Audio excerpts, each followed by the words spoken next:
Primeira Epístola de Paulo a Timóteo, capítulo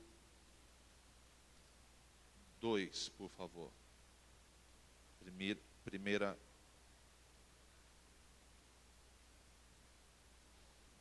Volta uma página. Segunda Epístola de Paulo a Tessalonicenses, capítulo 2. Segunda Tessalonicenses, capítulo 2. Está assim registrado nas Sagradas Escrituras. Ora, suplicamo-vos, irmãos, com respeito à vinda de nosso Senhor Jesus Cristo e nossa reunião com Ele, que não vos movais facilmente da vossa mente, nem vos perturbeis, quer por espírito, quer por palavra, quer por carta, como de nós, como se o dia de Cristo estivesse já perto. Ninguém vos engane de maneira alguma, pois aquele dia não virá em que primeiro venha uma separação e que o homem do pecado seja revelado, o filho da perdição. Eu vou continuar lendo por ali, porque essa tradução é bem diferente. O qual se opõe e se levanta contra tudo o que se chama Deus, ou se adora, de sorte que se assentará como Deus, no templo de Deus, querendo parecer Deus. Não vos lembrais de que essas coisas vos dizia, quando ainda estava convosco? E agora vós sabeis o que o detém, para que a seu próprio templo seja manifestado. Porque já o ministério da injustiça opera. Somente há um que agora resiste, até que do meio seja tirado. E então será revelado o iníquo, a quem o Senhor desfará pelo assopro da sua boca e aniquilará todo o esplendor da sua vinda. E esse cuja vinda é segundo a eficácia de Satanás, com todo o poder e sinais e prodígios de mentira, e com todo o engano da injustiça, para os que perecem, porque não receberam o amor da verdade para se salvarem. Vamos até o versículo 15, tá?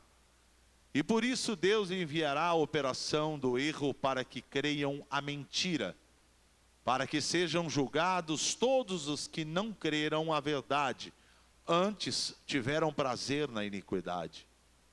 Mas devemos saber dar graças a Deus por vós, irmãos amados do Senhor, por vos ter Deus elegido desde o princípio para a salvação, em santificação do Espírito e fé da verdade.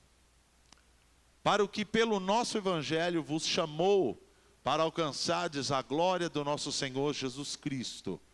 Então, irmãos, estai firmes e retende as tradições que vos foram ensinadas, sejam por palavra, sejam por epístola nossa. Pode sentar, glorificando ao Senhor. Por favor, deixa aberto no versículo 13. Amém. Glória a Deus. Queridos irmãos, eu agradeço a Deus pelo dia que Ele fez, pela vida. E antes de nós adentrarmos a introdução dessa mensagem, eu quero apenas ressaltar o dia que a Débora veio contar o seu testemunho aqui, e me chamou sem me avisar para ficar do lado dela. E ela falou assim, o André sabe o que realmente aconteceu, que ele conversou com o médico. Existe realmente um detalhe da mão de Deus em tudo isso. A gente não sabe porque as coisas acontecem. Eu quero confessar a você que nos pegou assim de uma forma muito especial. É claro que ninguém espera um acidente, mas depois de 120 dias de uma cirurgia, um acidente bobo, causado por uma queda, causar tudo aquilo que causou. Irmãos, a Débora tem dores constantes, todos os dias, toda hora, de manhã e de noite, para vocês terem uma ideia. Mais, menos, mais ou menos e assim por diante. Mas quando nós fomos no primeiro retorno, eu quero, aliás, como estou fazendo, contar esse pedaço que ela não contou naquele dia, porque ela não lembrava, para glorificar e honrar o nome de Deus. O médico olhou a radiografia e fala, bom, do dia que você caiu até o dia da sua cirurgia, passaram-se mais ou menos 8 dias. E eu estou vendo uma coisa boa aqui. Porque assim, quando eu implantei os 3 parafusos, eles são plantados de forma diagonal, para pegar a cabeça do fêmur de baixo para cima, porque ali é uma área de pouca vascularização, ou seja, ali a calcificação é muito difícil. Ele olhou e falou assim, olha, ele só não falou que viu a mão de Deus, mas é o que ele quis dizer. A cabeça dos 8 dias que ela ficou parada, do fêmur, ela calcificou para cima. Em vez de ela deslocar com o peso do quadril para baixo e cair, ela calcificou para cima. E isso favoreceu o centro de gravidade de todo o corpo. Eu falei, mas como isso pode, doutor? Ele falou assim, não tem explicação. Eu falei, é isso que eu queria ouvir. É isso que eu gostaria de ouvir. Então eu gostaria aqui de finalizar aquele testemunho dizendo isso. Mesmo a gente não entendendo, mesmo ela tendo dores constantes. E assim, vou até falar para vocês, ainda bem que ela não está aqui hoje que eu vou falar. Claro que ela deve estar vendo. Quando vira a fisioterapia, talvez as dores aumentem. Claro. Porque ela está com a musculatura normalmente enfraquecida. Mas eu creio que Deus fará uma grande obra de tudo isso que está acontecendo. Porque assim como ela falou aqui lá no hospital, e até eu perguntei para Deus, falei, nossa Deus, mas realmente como, não sei que louvor com um pedaço falou aqui, que Deus permite a gente provar algumas dores, no caso ela, e como eu sou metade com ela para Deus, eu também senti essa dor. Ela lá no hospital, ministrando o evangelho para as técnicas de enfermagem, e orando na cama do hospital, em plena recuperação, presbítero.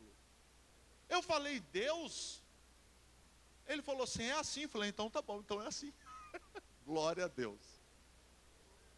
Bom, então a gente agradece a oração de todos vocês, dos nossos pastores. Não tem sido fácil, mas o processo é muito bom. E é isso que a gente vai falar, de processo. Só que antes de falar do processo, como toda história, como a vida, como todo ciclo, ele tem um começo, não é, pastor Natanael? Tudo tem um começo. Nesse texto em que Paulo passa em Tessalônica, ele começa falando sobre a vinda do nosso Senhor Jesus. E há realmente uma grande questão na vida de muitas pessoas, quando se diz respeito a isso. Poxa, mas a gente ouve essa história, não é, pastor? Há muitos anos, não, bota anos nisso. Imagine quando Paulo está anunciando a vinda de Jesus, se porventura alguém tivesse vivo até hoje, que tempo que isso passou, e essa pessoa estaria contemplando o tempo que passou, e ele ainda não veio. Então é mais ou menos isso que Paulo começa a dizer aos irmãos de Tessalônica. Olha, vai vir guerras, vão vir rumores, vai acontecer isso, mas não deixe que o vosso coração se desvie para as falsas profecias.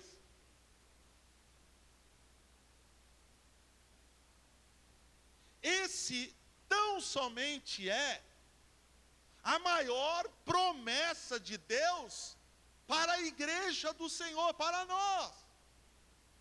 E ele fala aqui uma palavra que ele nos elegeu desde o princípio. Que princípio é esse? É a tradução da palavra Gênesis, que é Bereshit.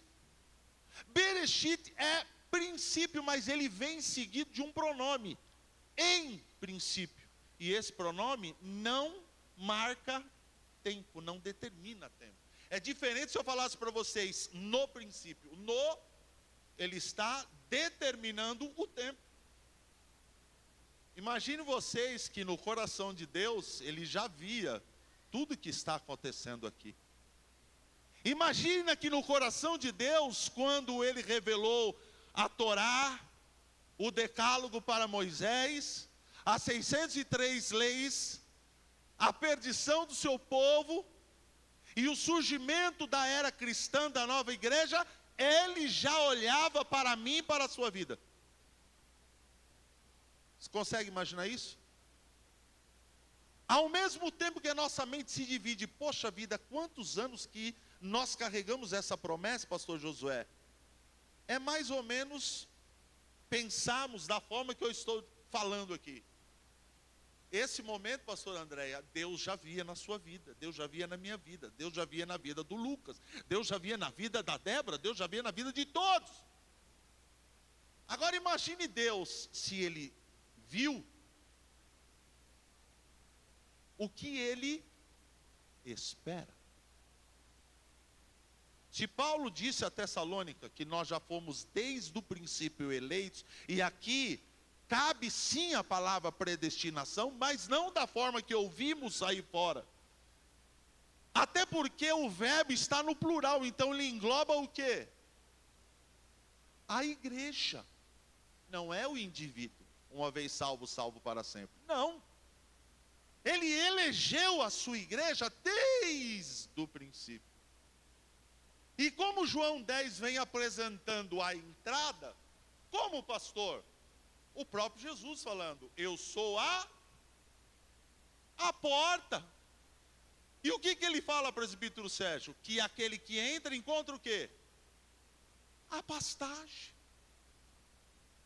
Desde o princípio fomos separados, mas tem que entrar pela porta. Ou seja, tem que escolher Jesus. Bom, Paulo vem falando, não desvie o seu pensamento, cuidado com as falsas doutrinas, e ele foca em um ponto. Guarde a doutrina. Como eu disse para vocês, assim como a vida, tudo é um ciclo, e todo ciclo faz parte dele, o começo, o meio e o fim. Eu acredito que o doutor Isaac teve um início muito difícil. Foi ingressar na faculdade. Eu acredito que durante todo o curso, ele terá grande dificuldade. Por quê? Por causa de que se manter num curso, sem levar DP, quando eu fiz a faculdade, eu tive que fazer um semestre, uma matéria, pastor. 6 meses indo por uma matéria. Mas não é porque eu levei DP. É porque eu comecei a trabalhar de sábado. E o meu seminário era o sábado todo. Das 8 às 18. E por um semestre eu fiquei indo 2 horas estudar. Então, para se manter é muito difícil. Agora, presbítero Gustavo, para se formar é fácil. Não. Irmãos, eu dou risada porque eu cresci ouvindo isso. Nossa, para entrar na faculdade é uma dificuldade. Aí o camarada passa o curso, quando chega no final, eles choram porque não consegue, primeiro, entender norma da ABNT, não consegue fazer uma monografia, não consegue aplicar o que aprendeu na ABNT, da monografia e montar, e o coordenador olha e revisa e devolve e está errado. É mais difícil ainda se formar, não é entrar. Está entendendo? Diga amém, por favor. Jesus já não viu lá atrás, no princípio? É Paulo que deixou escrito. Ele já nos elegeu. Logo, concernente à salvação, não depende de mim. Depende do homem de João 10, que ele se intitulou, e assim ele é, glória a Deus, apóstolo. Então ele falou, aquele não está definindo a pessoa, mas aquele que tem uma vontade, aquele que escolhe. E Jesus fala, não foste vós que me escolheste. E é bem certo que ele me escolheu e ele te escolheu. Agora tem o seguinte, se eu quiser dizer não,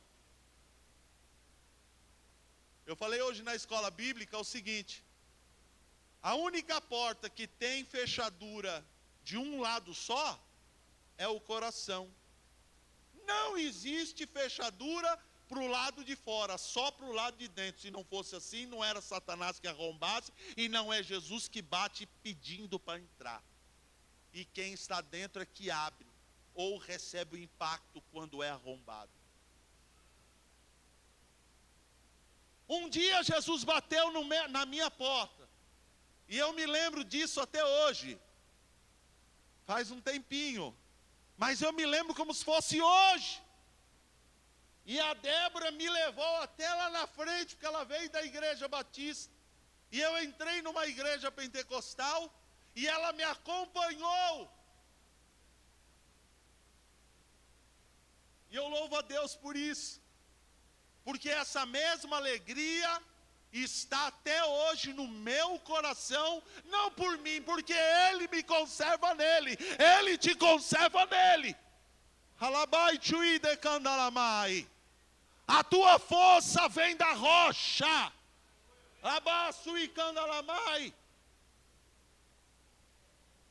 O vento sopra, o mar embraivece, mas se nós estivermos na rocha, aquele que nos chamou, Ele é fiel para terminar a obra que começou na nossa vida. Aleluia! Glória a Deus! Começo é difícil, só que o mais ainda é a permanência. Jesus nos escolheu. Somos salvos pela graça em meio à fé.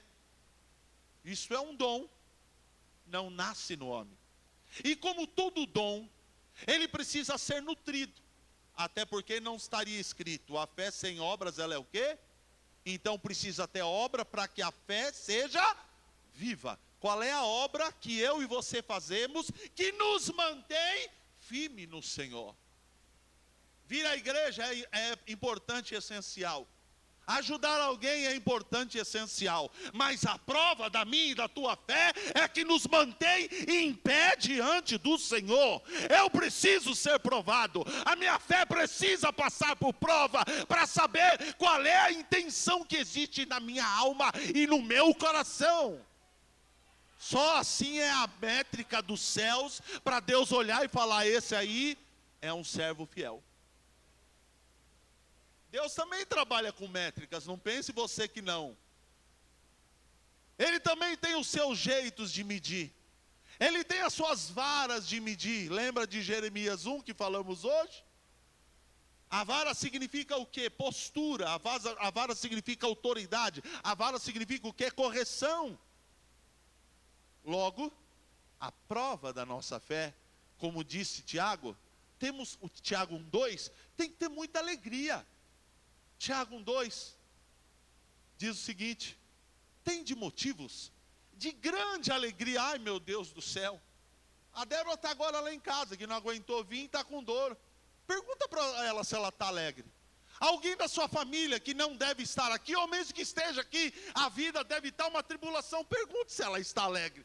Talvez você que está me ouvindo, e o Espírito Santo pode ser que esteja falando para você hoje. Eu não sei a luta que você está passando, mas eu te perguntaria: você está alegre hoje? E isso não é um confronto, mas é uma afirmação de que mesmo que você não esteja, não dependa do seu comportamento, busque a alegria.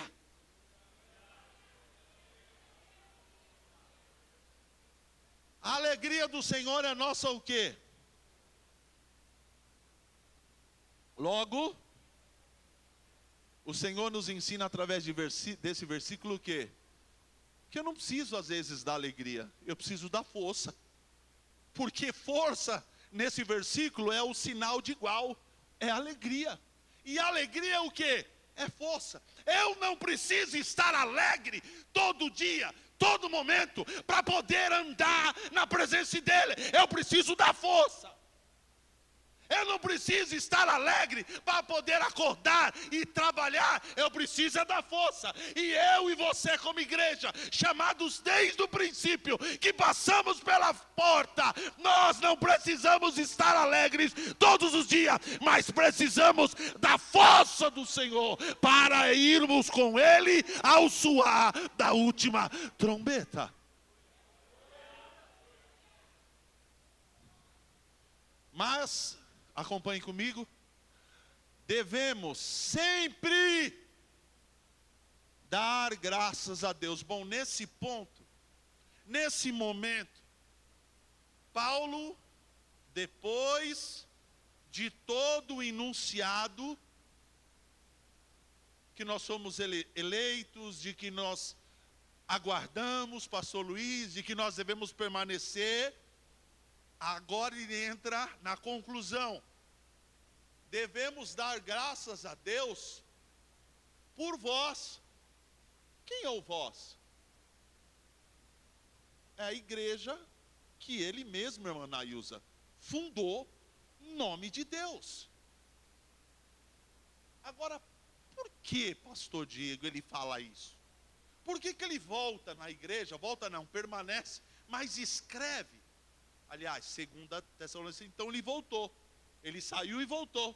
Por que ele volta para dizer, eu dou graças a Deus por vós, irmãos, no Senhor? Ele explica, por vos ter Deus elegido desde o princípio para a salvação, em santificação do Espírito e fé da verdade. Ou seja, é a visitação daquele que implantou. Imagine um professor que pega uma turma nova e desenvolve, quando ele leva até o dia da formatura. Que alegria que deve ser. Imagine um engenheiro que pega a obra, entrega com a chave nas mãos. Imagine um médico que após uma operação satisfatória, ele olha e fala, graças a Deus está concluído. É isso que ele está falando. Agora tem um porém. A palavra de Paulo, Tiago, nos indica alguém que iniciou uma igreja e que volta e fala isso.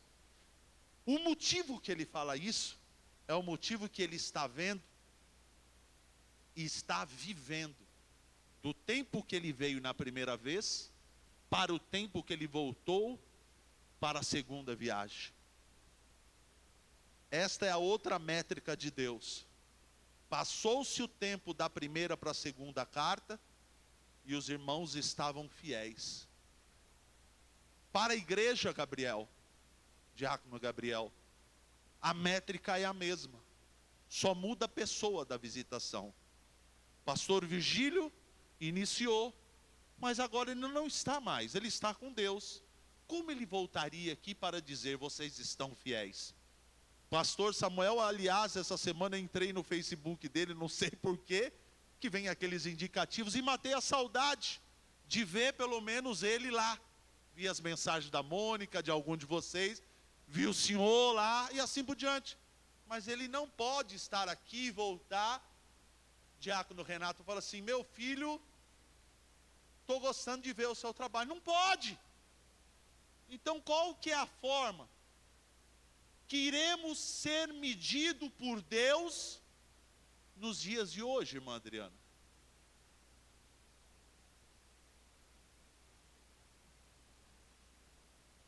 Se o Espírito Santo não estiver aqui para medir, se o Espírito Santo não entrar na tua casa para medir, se o Espírito Santo não andar com você em todos os momentos, nós já morremos faz tempo. É o Espírito Santo que a cada culto, é o Espírito Santo que a cada manhã, é o Espírito Santo que a cada dia no teu trabalho, na tua escola, ele olha para você e fala: o meu filho continua o mesmo, a minha igreja continua a mesma. Aguarde, aguarde, porque esse dia vai chegar. Verso 14.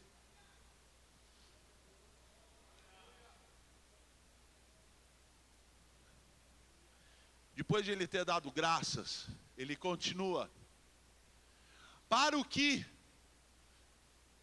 pelo nosso evangelho, queridos, a tradução do koiné, que é o grego mais atualizado, esse nome, esse nosso, não é a possessão de ter criado, ter sido criado. Ou seja, quem? O Evangelho. Então, quando ele fala, quando o nosso Evangelho, não é algo que ele criou. E por que, pastor Nadé, você está falando isso? Justamente para afirmar mais a veracidade da palavra, que ela era, que ela é, e de que ela sempre será a mesma palavra. Não muda, Thaís. É a mesma palavra, o mesmo poder, ela não muda. Então ele não pode falar: nossa, como eu ter criado. Não, eu ganhei uma palavra, eu levei uma palavra, eu estou levando, eu estou entregando, e vou dizer para vocês: a palavra não muda. Quem muda é o homem e a palavra, mas a palavra não muda. E por causa disso ele diz: vos chamou para alcançardes a glória de nosso Senhor Jesus Cristo. Como que eu alcanço algo? Eu posso alcançar algo na horizontal? Se eu alcanço, significa que eu não estou dentro da física no mesmo tempo, mesmo que eu estou vendo. Se você está na estrada, olhando um carro a 1 quilômetro da sua frente, ele não está no mesmo tempo que você está? Não, mesmo que você está vendo ele. Logo, o alcançar na velocidade horizontal, eu preciso da mesma, da velocidade para poder alcançar. Eu piso mais para alcançar o carro. E na vertical, o que você sobe, você levita? Não, você precisa de escada. A raiz da palavra escada no hebraico é dinheiro, shekel. É a mesma raiz da palavra escada. O que te leva à sua frente a alcançar a velocidade, e o que te leva, o que está acima de você, é a escada. Tem muita gente que acha que está acima de todos. Tem muita gente que acha que subiu tanto, que é diferente. Mas eu quero lembrar aqueles que pensam dessa forma, que o mesmo instrumento que leva para subir, é o mesmo que leva para descer. O mesmo instrumento que faz o carro, que a velocidade está na frente, é o mesmo instrumento que faz ele retroceder. Portanto, a posição que nós ocupamos, que Jesus, que Paulo fala nesse versículo, não importa a posição, mas importa a intensidade com a qual eu me aplico no momento. Por isso que ele fala que por causa do Evangelho, ele nos chamou para alcançar. Ou seja, toda a métrica de Deus é medida pelo Espírito Santo na nossa vida e na vida da igreja. Eu só consigo alcançar as alturas com o Senhor a partir da diferença da física. Em vez de eu subir, eu tenho que descer. Em vez de eu andar mais rápido, eu tenho que retroceder. Eu tenho que olhar para mim. Eu tenho que olhar para as minhas limitações. Quando eu olho para mim, quando eu olho para a minha insignificância, eu começo a me aproximar de Deus, porque eu reconheço a minha dependência do eterno. Eu reconheço e eu afirmo a minha dependência de Deus.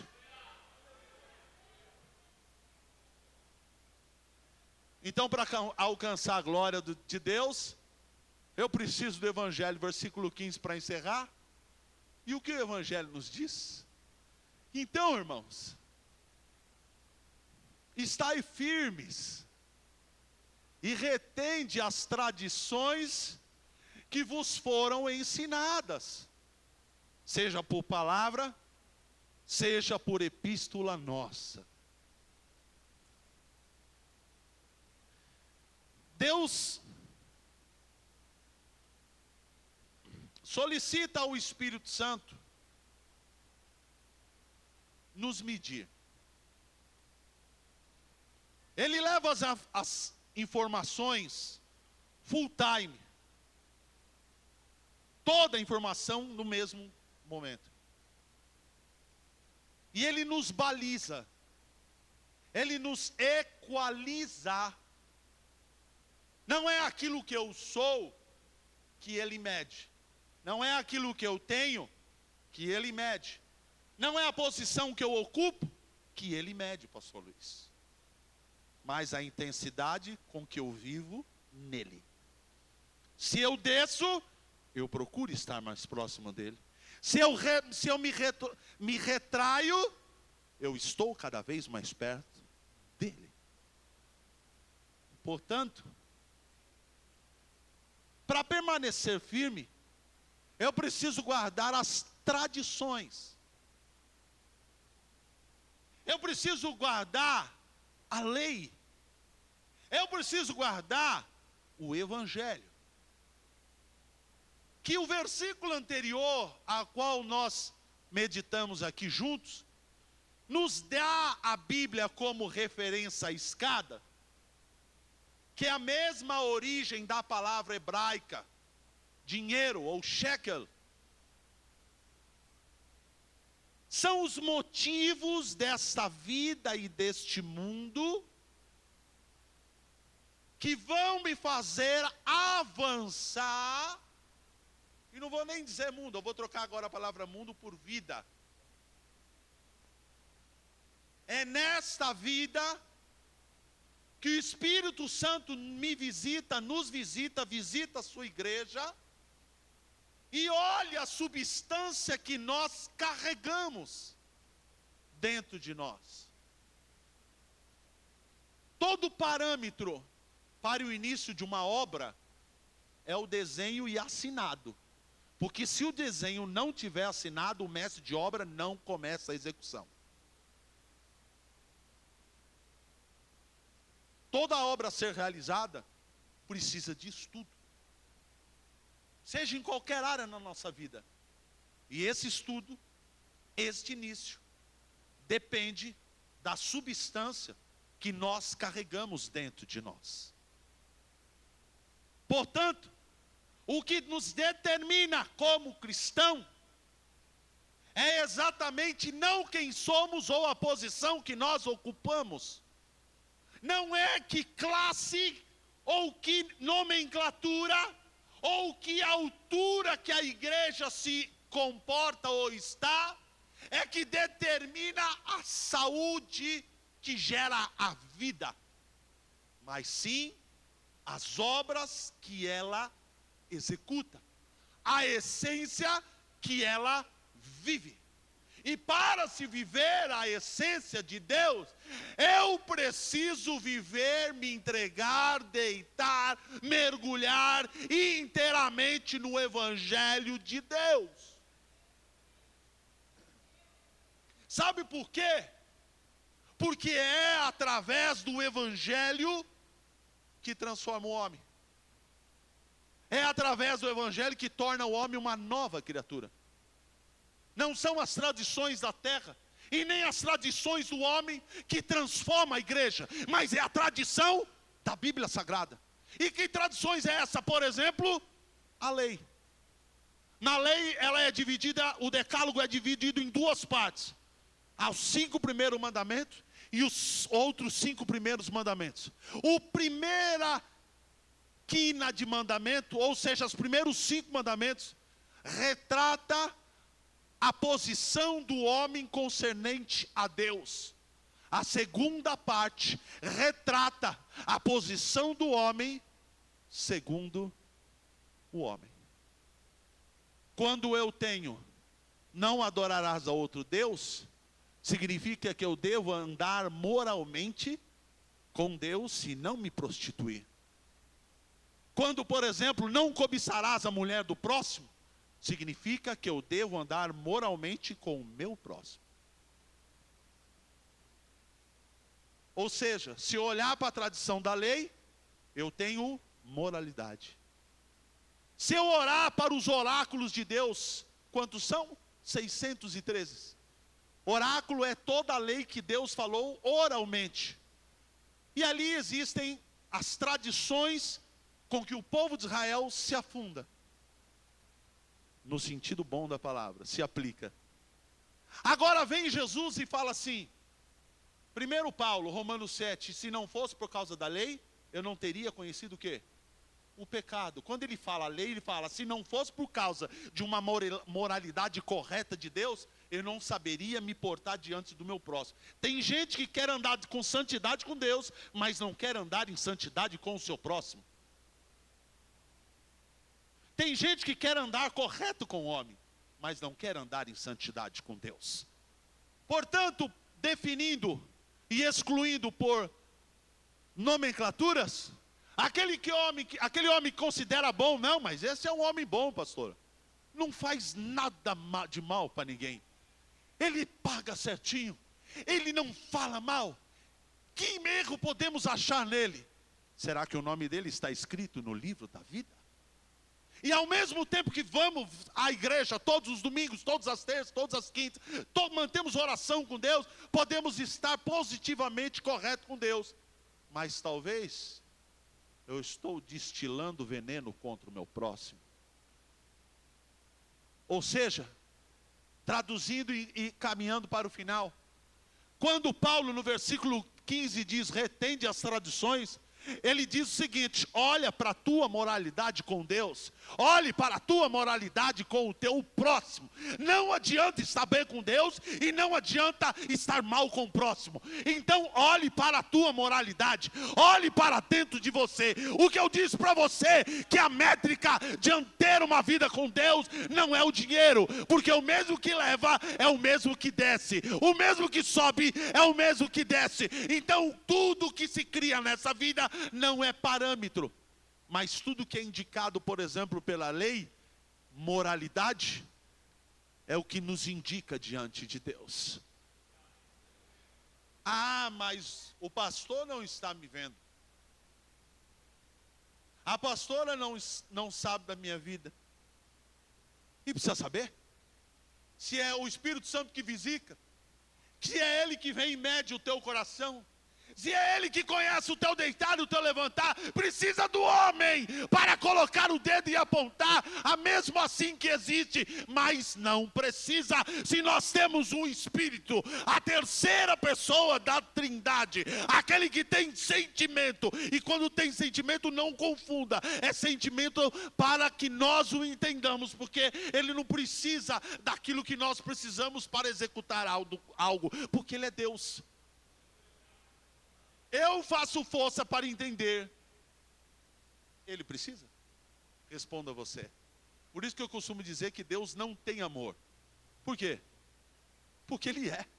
Ele é a fonte. 7,38, se você crer, do seu interior fluirão rios de águas vivas. Cada vez que eu desço, cada vez que eu busco Ele, cada vez que eu guardo a tradição, cada vez que eu guardo a essência, de dentro de mim sai água do Espírito, e não é produzida por mim, mas passa através de mim.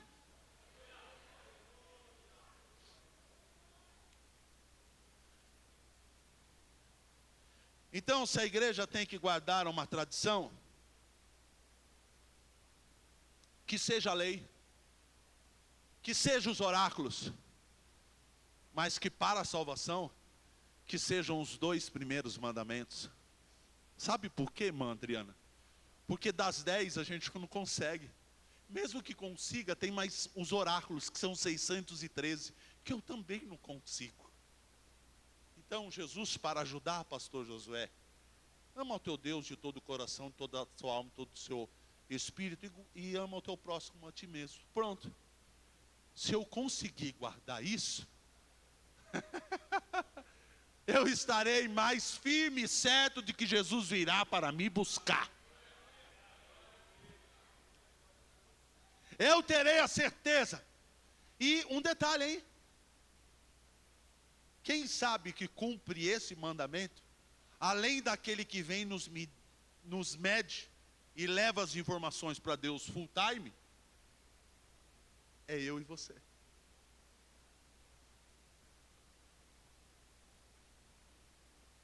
Sabe aquele negócio de consultar o profeta antigamente? Consultava o profeta lá, e o que o profeta falava, se cumpria, quando era profeta. Pastor Natanel, hoje nós estamos tendo uma consulta dos céus, da graça, da tradição, da Bíblia, para a minha e para a tua vida. E o Senhor nos diz essa noite, guarda o que tens, para que ninguém roube a tua coroa. Mas é o seguinte, guarda a tradição, desça, retroceda, busque, permaneça. Foi difícil iniciar? Foi. O mais difícil é permanecer. E para permanecer, precisa guardar a palavra, precisa guardar a tradição. Sabe por quê? É isso que nos sustenta, é isso que nos guarda, é isso que vai aguardar, segurar na mão da igreja, para o último soar da trombeta. Deus nos abençoe em Cristo Jesus.